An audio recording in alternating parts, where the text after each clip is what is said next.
She's back!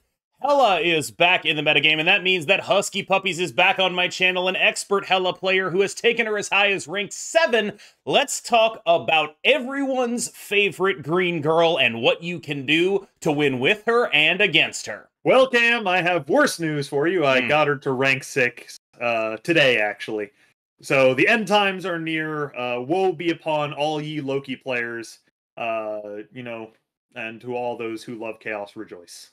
Yeah, okay, so Hela is back, and I think a lot of people predicted this, like, when Leech got nerfed. It's kind of like a fairly obvious thing, where Leech was severely damaging Hela, despite what seemed like a fairly robust community perception that this was not true. I think we can, at this point, say that it was pretty definitively true, where this deck was very much sort of on the outs, a little bit more fringy, and now is a very clear contender for one of the best decks in the game, correct? Oh, yeah. I wouldn't say Leech, like, fully killed, made it completely unplayable, but, like, high levels of Infinite, if you want to climb with this deck, it becomes a whole heck of a lot harder, especially when someone comes up with a, Leech as well as Dark Hawk combination. That one's a little bit annoying. Yeah, no, I take a lot of pride in that. I think that deck was basically the most anti-Hela deck I've ever played. With the combination of Rocks and Leech, it just felt like it was kind of unlosable. And it's now totally inaccessible to me because we can't do that Leech stuff anymore. So talk to me about why Hela is good, just baseline here. Baseline? Okay. You are cheating out the biggest guys that are there in Snap. There is no one bigger than the Infinite. Giganto is huge, Death is huge, for a lot less than you have to pay for them normally. And there is a certain element of RNG that makes your opponents far more willing to stay just because they can see sometimes they win.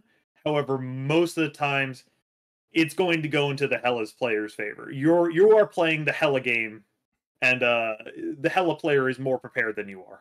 Right, it's like a casino. The house always wins. So how do you handle that, knowing that you're the casino, knowing that as long as things go relatively normally over a large enough number of games, things will go correctly for you. The direction you'll be going is upward. How do you manage the margins? What are the marginal plays in this deck that separate the good Hela players from the great Hela players? There's a couple. The first more conceptual thing is knowing when to press your luck more than other times. Sometimes, you're going to be presented with, okay, I have, 2 6 costs. One of them is Hela on turn 3, and I have Sif in hand. Do I go for it? Sometimes you are supposed to go for it. Sometimes you're not. It depends on what the matchup is, what the locations look like, and just sort of getting that, okay, I need to get to risk this 50-50 now to earn more cubes later down the line is a fundamental part of playing Hela. Another part of the playing Hela that I found is it's very important not to get hung up on, oh, that play would have won. It's very important to make the technically correct play. It's like, oh, okay, if I play Hela left, I have a 75% chance to win. This is gross oversimplification.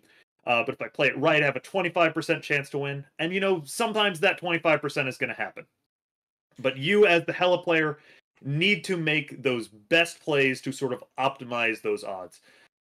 A lot of the last thing I'll say for sort of those optimizations that separate good from great is knowing what to try to hit with the Colleen wing. It's been a discovery for me. It's very weird because oftentimes you're hitting the stuff that makes you get closer to Hela. But I'm sure we'll get into that in a little bit. We're going to talk about that, but we might as well dive in. I mean, let's talk about the number one thing that I think most people are going to notice about this deck is no Corvus Glaive. So walk me through why you've gotten rid of a card that has been credited as one of the engines of Hela's resurgence after the Lockjaw nerf. All right. So, Corvus Glaive. Yes, he's a really nice card. That is true. Couple reasons why he's a little bit less good than perhaps he feels. When you look at a lot of Hela decks, there's definitely some big cards, but a lot of the other cards are either categorized as cards that make your Hela better, cards that help you get to Hela, or Hela herself. If you're discarding one of those three categories of cards, you're going to be worse, and discarding Hela is just game losing off Corvus. And you can say, oh, sometimes that doesn't happen. I just won't play Corvus if I have Hela in hand. But then you get to the scenario of wait a minute, what if I want to play Jubilee while Hela's in hand and Corvus is in deck? Suddenly that's a whole hell of a lot less safe. Your snaps become just a little bit more shaky. And it's scary. The last thing is Corvus is very, very face up. You get to see, hey, wait a minute, my opponent has 2 huge cards discarded, assuming everything goes well for them, and an extra energy. I'm going to leave. This one is plays a little bit closer to the chest. It does have a little bit less of a high roll. You don't get to play a 6-drop on 5, but oftentimes you don't need to win the game by 20 points. You need to win it by 1. Talk to me about the Blink and Jubilee combination and how it sort of supplements your major game plan, making it better, but also serves as like a sort of baseline riser for like your bad draws, where it's like, typically there are these games when you have Corvus in the deck where you need that explosiveness, but when you have Blink Jubilee in the deck, it feels like you need that explosiveness a little bit less because you're more consistent, and even when it's not pulling Hela, it's like big guys showing up everywhere. Oh no, you hit the nail right on the head. Jubilee and Blink are phenomenal cards that serve really 2 purposes in this deck. One, they get deeper into your deck. They allow you to search for Hela if you don't have it. You can oftentimes even just guarantee a Hela by blinking a 4-drop. Hela is sometimes just the last 6-drop in your deck in games where you don't draw Hela. As well as they just, they get some of the big cards out of your deck and onto the field that little bit earlier. They don't, need Hela to do some of that work. And it just becomes really, really nice to get those out early. I think a fun thing that I've been sort of discovering, specifically with those 2 things, is if I have Dracula, Jubilee, and Blink in hand and no Hela, what I'll oftentimes do is I'll go Dracula on 4, Jubilee on 5, and then Blink on 6. Because oftentimes, assuming I haven't drawn Hela up until that point, oftentimes you're at like a 1 out of 4 to top deck Hela on turn 6. But if you don't get that Hela, you always have, hey, I can Blink the Jubilee, and now it's like a 1 out of 2 or even a guarantee. It just increases that consistency so much in sort of the same way that Lockjaw did, except you can now just get through like rocks and the little things that you don't really want to pull out on the last turn, like Blade, Calling Wing, or Sith. Yeah, like this is, for this deck, this is better Lockjaw. And when we had Lockjaw, we were not a Corvus deck. So like I'm sympathetic to the approach you're taking here. What would you say to someone who's like, I don't buy any of that, I want to run Corvus, how do I get Corvus in this deck? I guess you can. That's how would I do that? You might need to put in Red Hulk for something. That's a notable non-inclusion that we'll probably get to later. You take out Calling Wing, probably put in Corvus there, maybe a 1-for-1. Maybe you could put in like Red Hulk for Dracula if you want it, or maybe keep the Dracula, take out Cat for Corvus. Yeah. If you want less odds of discarding Hela. But I have been playing Hela for God knows how long. If you've been watching KM's channel, you've seen me once or twice. Trust me when I say this version is better. It feels better. It feels so much more controlled than Corvus does. My God, I hate Corvus. So many discarded Helas. So you know the drill on the card-by-card breakdown. I ask you a question, you answer that question to the best of your ability. One of the major things that I think Blade got out of Corvus being in the deck was that it was a plausible 7 energy play, Blade alongside a Hela on 6 to get rid of something. I think people are aware of that no longer being in the deck, but they're also aware that the typical method of Blade, I hope everyone watching this is aware, don't Blade Death. We know that one. Don't Blade Death. Do not do that. You want to be blading other stuff because death is your Lady Sif target. It makes your Lady Sif safer. Are there any other rules like that with Blade? There's an interesting one. Basically, it's you can blade death in the very specific scenario where you have a lot of 6-drops in your hand already on the leftmost side, and you wouldn't be able to hit blade anything else rather well. Don't be afraid to save Blade till the later turns, you know. Calling Wing sort of clears out our 4 and 5 a little bit, so Blade can sort of sneak in there and just clear out something really nice that Hela will bring back. That Blade's just the most consistent discard in the game for 1 cost. He's 3 power. It's beautiful. And if he's stuck in your deck at the end, you can't blink into him, which is just like another, oh my god. Like Lockjaw would do that sometimes, and now it just can't happen. It's just better Lockjaw. Other than an undeniable love of cute cats, what is Colleen Wing mostly discarding here? You mentioned that she often clearing up the 3s and the 4s. You're looking to discard like a Jubilee off of this. You're looking to discard like a Dracula off of this. Is that like a reaction to say, like, it's not very good to play Dracula out because of the Red Guardians? Or is it just like, look, those are probably going to be big guys, and it's very hard to interact with our big guys, so we'll just get them in the discard pile and Hela them back?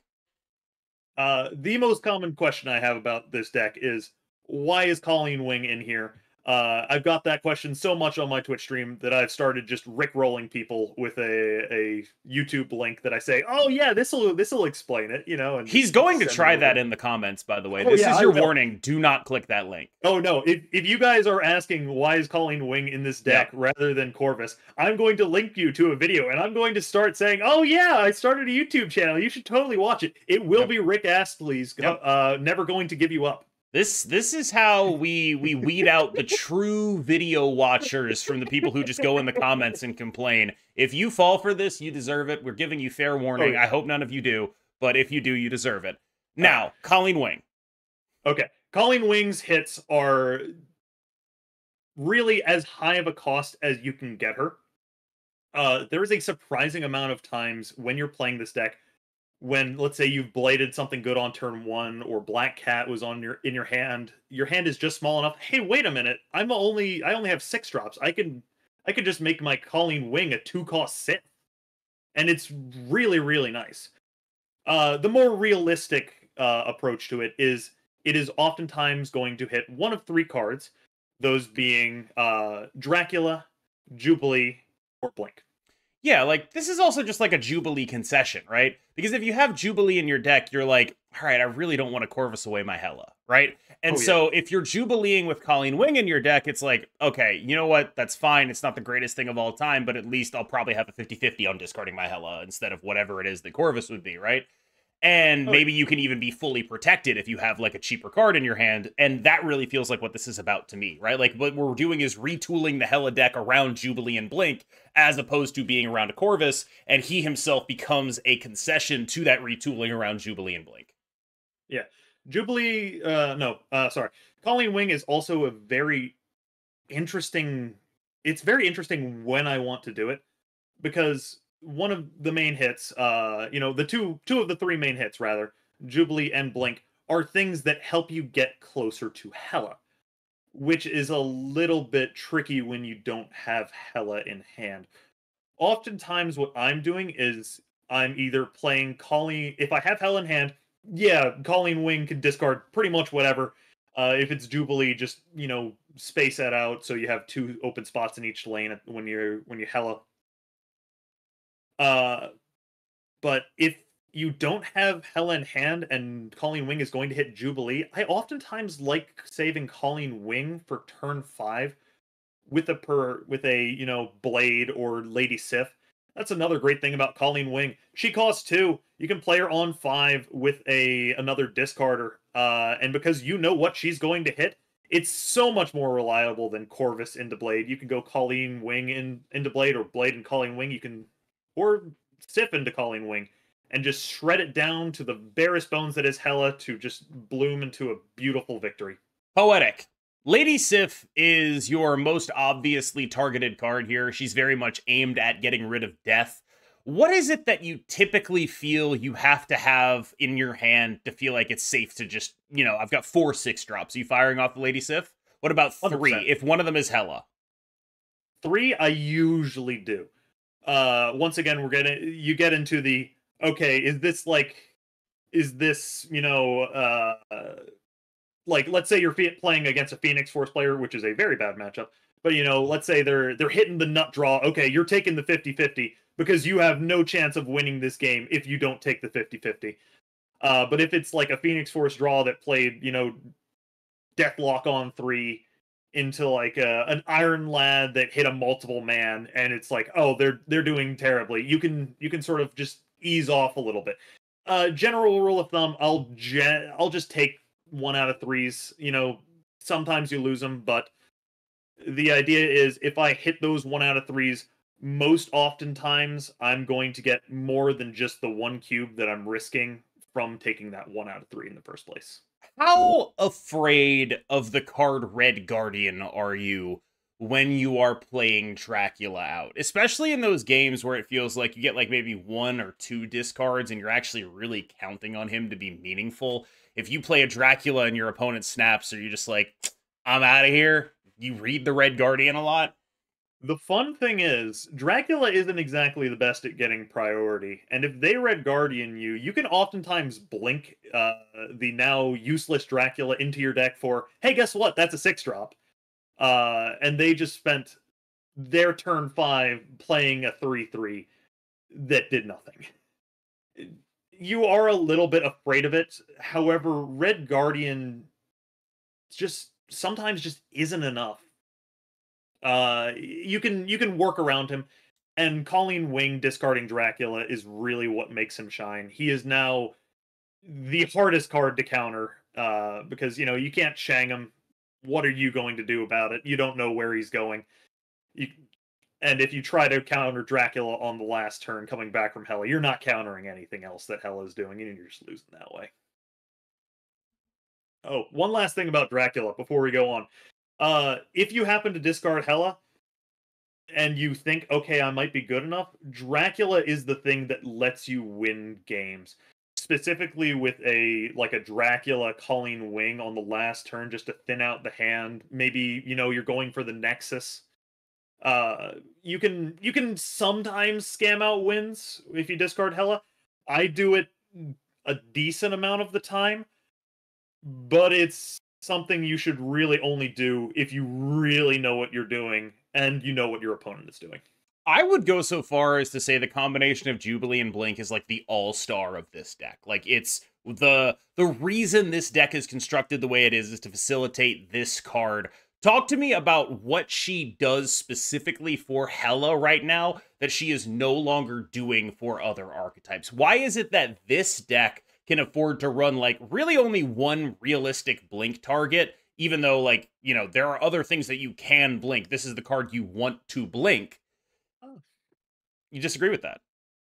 Yeah. What's up? The fun thing is, if you discard Blink, which happens a lot, like surprisingly often, especially with Colleen Wing, resummoning it from Hela is just a phenomenal thing to do. It doesn't have to be Jubilee, and oftentimes sometimes you just have all your 6-drops and 4-drop, and all your 6-drops out, and you don't want to have the Blink hit the Jubilee, because it can only pull more things that are more than 6. Whereas if you say, let's say, you Jubilee on 4, you Colleen Wing to hit the blink on 5.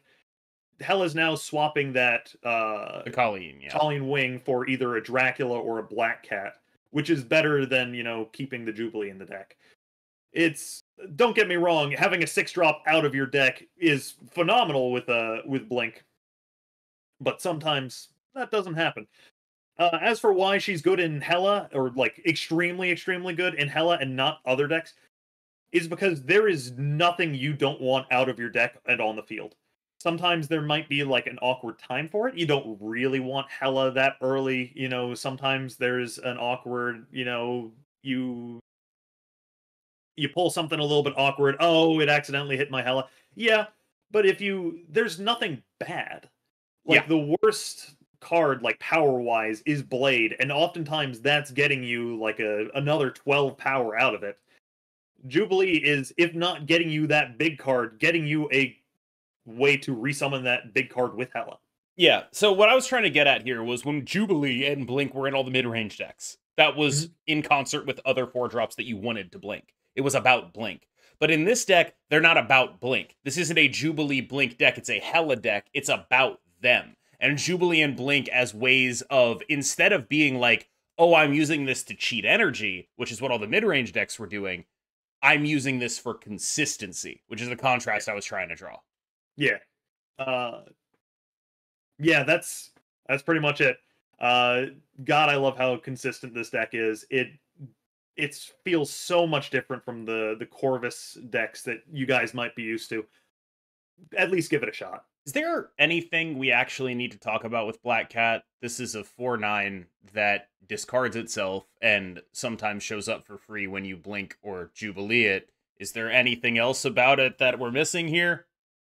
Occasionally I will play it onto, say, very, very specific locations, those being like the Nexus or Sinister London. If I can, it's also a good way to emergency put a cap on Red Hulk's power, if need be. There is a fun thing you can do where if you see a Hela player playing out the Black Cat, you're going to think, oh, they don't have Hela. You can kind of use that to your advantage. It's like play out the Black Cat just to, you know, if you're winning by that much, make your opponent just that little bit more confident to stay in. It's like, oh, they might not have Hela. They played out the Black Cat. Why wouldn't they? And then you just surprise them like, hey, there it is, and then they lose. Would you care to gush for 2 minutes about how good this card is in this deck? Oh my god, this card is just so amazing. It's just, I cannot believe, like, one of this deck's worst matchups, just, maybe not worst, but, like, most annoying, was the Darkhawk matchup, and it just, like, this just bypasses the rock sometimes. It's like, hey, you know that thing that you're doing, you kind of built your deck around? No. The other thing this really does well is you can sort of lock a lane with, say, Jubilee, and then swap into it with a discarded Blink from Hela.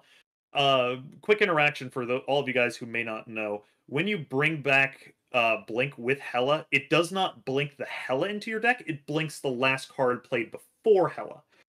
So I can sort of like fill up a lane, make sure nothing is going there, and then Blink just swaps it out for something so much better. Because I know it's going to be better. It's not going to be my discard cards, which could fuck up my last turn Dracula. I know that it's going to be something big. I know that my Dracula's card that's like, oh, my Dracula's going to be guaranteed to hit the Infinite because my Blink is going to pull the Giganto out of my deck and not the Sith. And it makes me so much more consistent in a way that I'm not telegraphing at all to my opponent. I'm playing the Blink card. I know what's in my deck. I have the deck tracker up. Side note, you should really play this deck with the deck tracker. Blink and Jubilee, really, really important. It lets you know your odds a lot better. But, like, I know my odds. I know what Dracula is going to hit, and you don't. It lends itself so much to that Hela game plan, yet while being so very, very consistent, it's just, oh my god, I can't believe that I could not imagine a more perfect Hela card. Yeah. Like, it went from a card that was crushing Hela's dreams with Leech to a card that is just like, this is the Hela card now. Like, this is, when they took away Lockjaw from Hela, they were like, all right, let's deal with this problem. And then they were like, hey, you guys want a better lockjaw? Because it's not like Hela was using it like more than once, really. It was just an extra roll into it most of the time. And so you have this other interaction that I wanted to highlight real quick, because you mentioned that Hela would not get targeted by the blink, and that's true. One other interaction, when Jubilee pulls blink, she will not target the Jubilee. It's the same thing. The card Jubilee has not fully entered the board yet, the same as the card Hela, while its on reveal effect is going on, has not fully entered the board yet, so it will target the thing you played before that. Yeah. Same thing with like it's really weird with like what's it called? Sinister London. The first blink isn't considered finished playing until the second blink is done. So you only get one value of the blink. Yeah. It's a weird thing, but you learn it, and then you just learn to play around it. Would you care to apologize to me for what you've done to me generally, the metagame, this card specifically? Would you care to issue any apologies to me or to my viewers for, subjecting them to this? And anything to the latter generally? Any apologies forthcoming?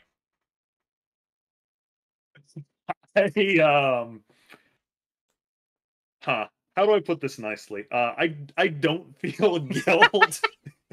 I feel no remorse.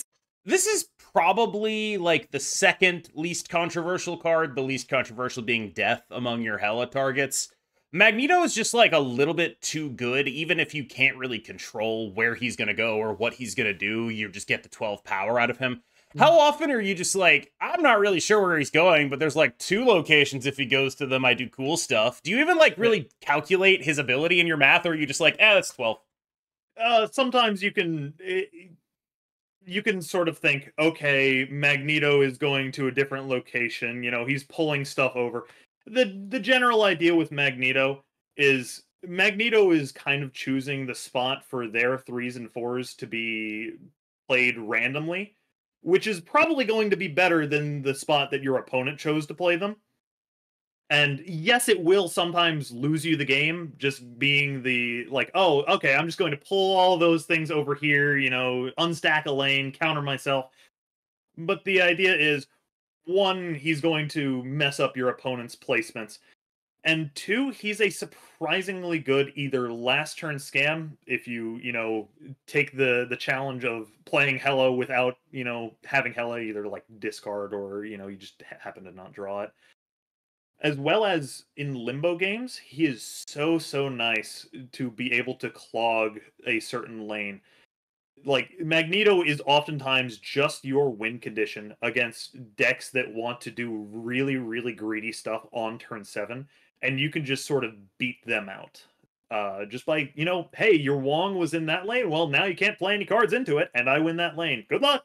This one's gonna throw people for a loop. Giganto over Red Hulk. I think I can assume that the reason for this is if you're just discarding it, Red Hulk doesn't get any actual power, so we're just going to pick the one that's the biggest number in discard and like reduce the need for it to actually sit in your hand, because it needs to get 2 procs to get bigger than Giganto. That seems pretty unlikely. That said, I think, it might benefit people to hear that maybe a little bit more thought out than what I had with it. Yeah. The idea, any Hela deck, the easiest card for you to discard is going to be the card that you just drew, the rightmost card, because Blade.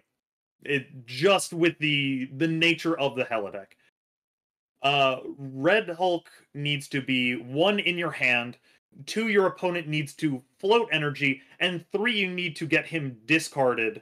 You don't even need to. Your opponent doesn't need to do it once. They need to do it twice to be better than Giganto, which is a really tall ask, especially when the latest you can possibly discard cards in any standard match is turn 5. I've found that, like, yeah, Red Hulk is really nice when you're playing him out. You can get him out early with like Corvus stuff. However, it's just a little bit too reliant on your opponent's stuff and just not discarded enough. I think sometimes you'll get to those, but I think the Blade point is really salient. Like, when you're talking about how the easiest one to discard is always the one on the right, and Red Hulk can't be the one on the right if he's ever going to be bigger than Giganto, that feels like a really succinct summation of what's actually going on here. I gotta tell you, I notice a massive difference between games where Hela discards this card and games where Hela does not discard this card. Because, like, I know it doesn't seem like a lot. Everything in Hela seems arbitrarily large, but beating 12 is one thing. Beating 20 is so much harder. That is a 60% increase over what Magneto is offering. 66% increase over Magneto in terms of power. That's phenomenally ridiculous. So, how big of a power spike do you think it is exactly to get rid of this guy? I haven't done the math.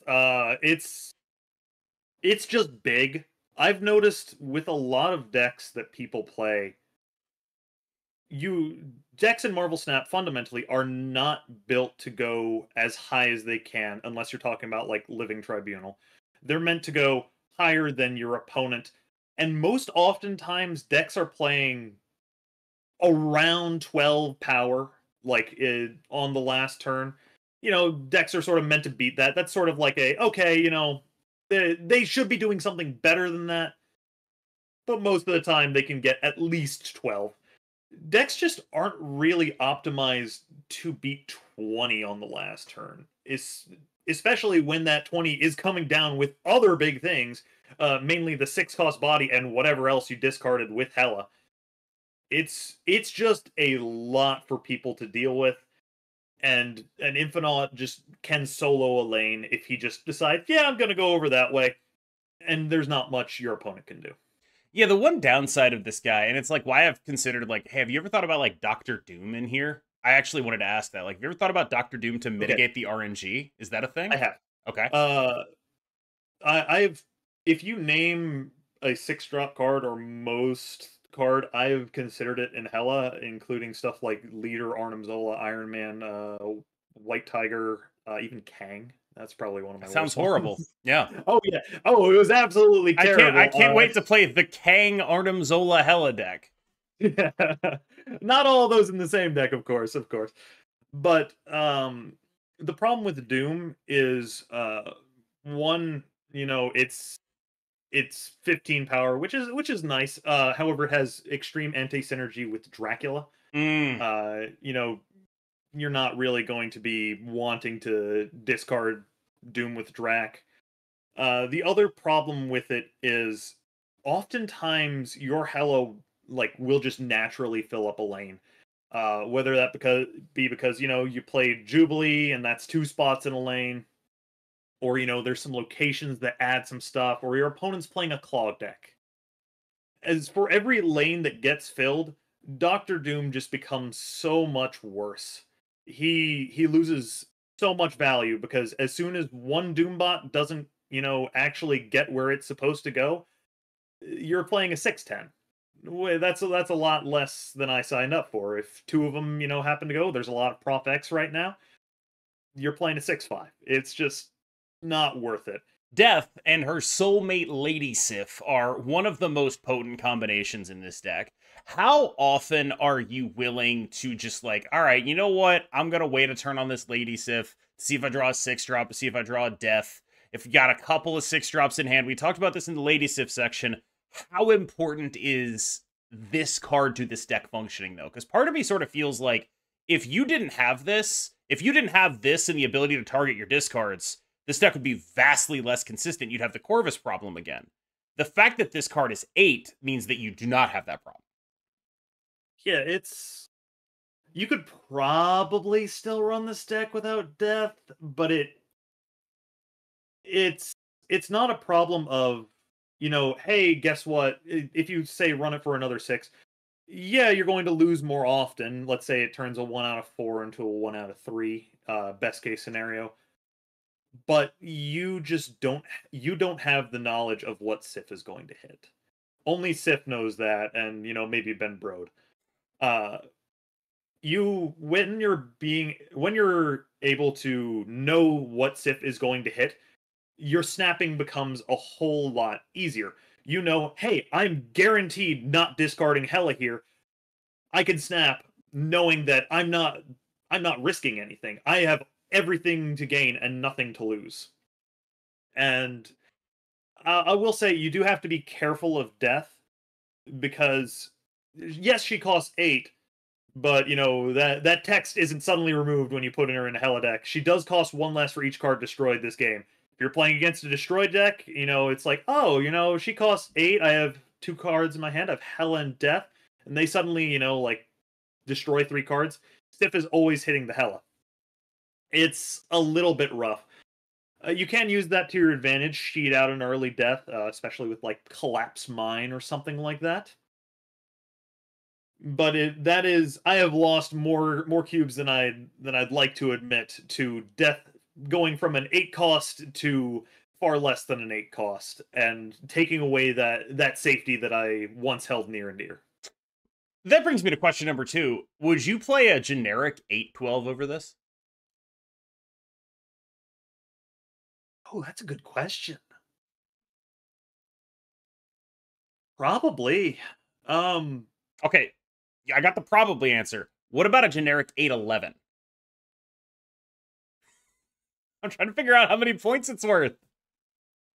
I think the break point might be either 10 or 9.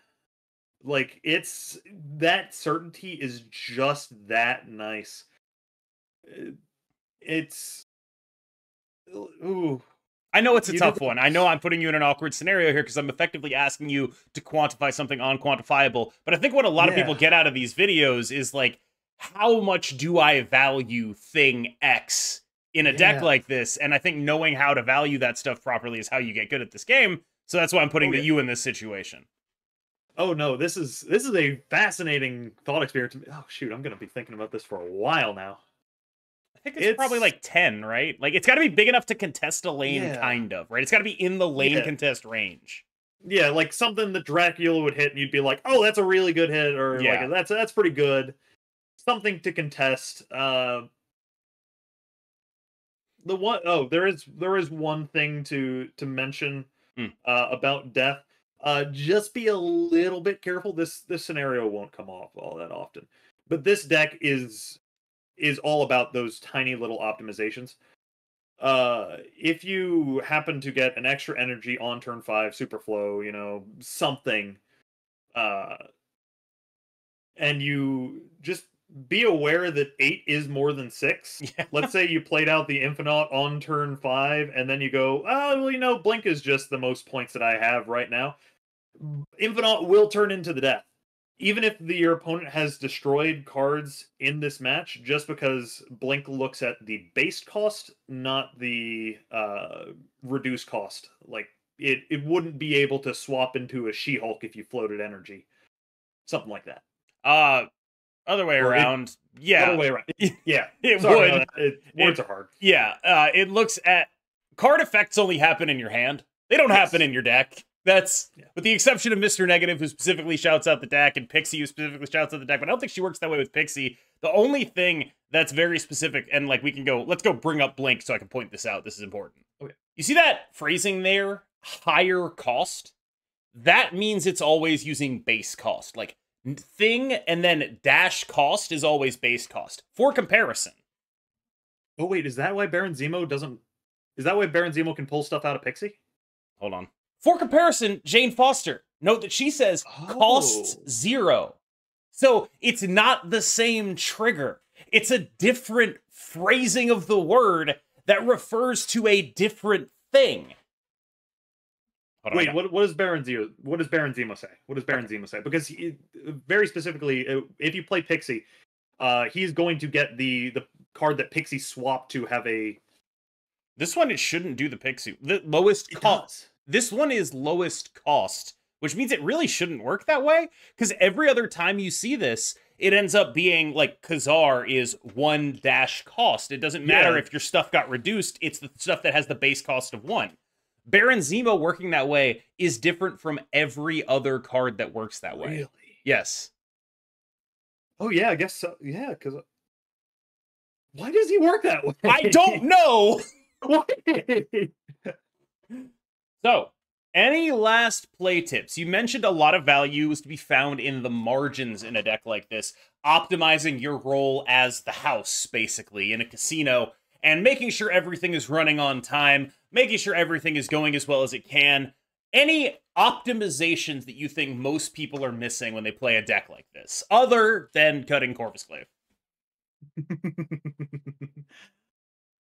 I think it's really just you're not playing your cards randomly on turns 1 through 5. You are not Agatha. You are placing your cards in specific locations to try to manipulate Hela's rolls to land you in those best possible spots. Hela is one of those cards that, stops you from, being just having it be completely random, no idea where it's going to go. Oftentimes I find myself wishing that I had even like a wasp or, something that just fills up a board space so I know, hey, a card isn't going to go there, or all 3 of my Hela Revive cards aren't going to go into that one location and screw me over for the 1 out of 27 hit. Because I've had that happen. You play enough games, you will get the 1 out of 27 hits that win you and lose you the game. And that's Hela. If you are someone who believes that, like, games get rigged against you when unlucky things happen to you, this is not the deck for you. Like, you will lose your actual mind. It's one of those games where, one of those decks where you need to, like, actually understand the math, because you talked about a 1 in 27, right? 1 in 27 means 1 in 27 times in that situation, you're going to get screwed. Mathematical certainty that if you do it enough, it will happen to you. It might happen early, it might happen late, but it's a mathematical certainty that it will happen to you. And you just have to accept that and live with the pain of a random existence, much like in real life. Getting philosophical here. All right. The last bit that I think I wanted to say on this deck is this is actually a very, very good deck for early collection players. This deck, besides Blink, which is a season pass card, yeah, that does cost money. It does not have any pool 4 or 5 cards in it. And Cam, I know you mentioned this, like, oh, I really want a budget deck. And it's then, like I wished on a monkey's paw, right? Yeah, no, we've had this conversation. Like, it's like, I'm out here like, wow, I really wish there was a budget deck for players to play. And the monkey, a finger on the monkey's paw curls, and it's like, there is. It's Hela, and I cry. No, this is a good budget deck, and it's frustrating that this is kind of the only great budget deck. Like, it is a great deck right now. Like, this is one of the best decks in the game. It will absolutely be on my tier list. There's no issue I have with that. I target it in my deck building some of the time, right? Oh yeah. And that's rare for a budget deck. That really is rare. And I think that is worth shouting out, despite the fact that it is the result of a wish on a cursed witch's totem. Yeah, it's I know this is not the deck that many people would want to be budget, but it's I didn't even mean for this to be budget. I just thought, I wonder if I can, no Lockjaw in there. I can sort of free up the turns 4 and 5, and then it just started working. And then TLSG actually made a video on this deck and was like, hey, this is a really cool budget deck. And I was like, oh, wait a minute. It is. Yeah, it's a budget deck. We did it. Even though I made it, and it was just like, oh, I found this deck in a while. I was like, oh, cool, you found my deck. And he's like, yo, that's amazing. Yo, huge shout out to TLSG, by the way. Oh yeah, I'm so happy to have him back. I'm gonna do my plug for TLSG here. When I first started making videos, there was one person who messaged me and was like, hey man, good luck. It's great to see someone like you getting into the video game. I wish you all the success in the world. One person. It was TLSG, and he had like 20,000 subscribers at the time. I had like 500. TLSG is the nicest person on the internet. Like, every time I've matched up to him in game, or like anything any interaction I've had with him is just so nice. It's like, yeah, like he went out of his way. He was like in the beta, I think he was the Marvel Snap YouTuber, I would say. Like, it was literally like he was the guy. He was doing daily Marvel Snap videos. It was him. And so he just like went out of his way. It was like, hey, I like no one else did that. 0 other people. And I still remember that. So shout out to TLSG. Additional shout outs, by the way, to Husky Puppies. Where can we find you? You can find me on twitch.tv/HuskyPuppies35. You can also oftentimes find me in either Yo Woody's channel or gnome__plays channel. If not in the chat, I'll sometimes be on call with them, just messing around, turning Gnome's lights to the most ugly shade of brown with the channel point redemption. It's very fun. If you guys are not following Gnome, do that so you get like a couple hundred free channel points. Make him suffer. All that good stuff. Yay! All right. But huge. Hold on. Question. What does the 35 stand for? Oh, it was my Minecraft username.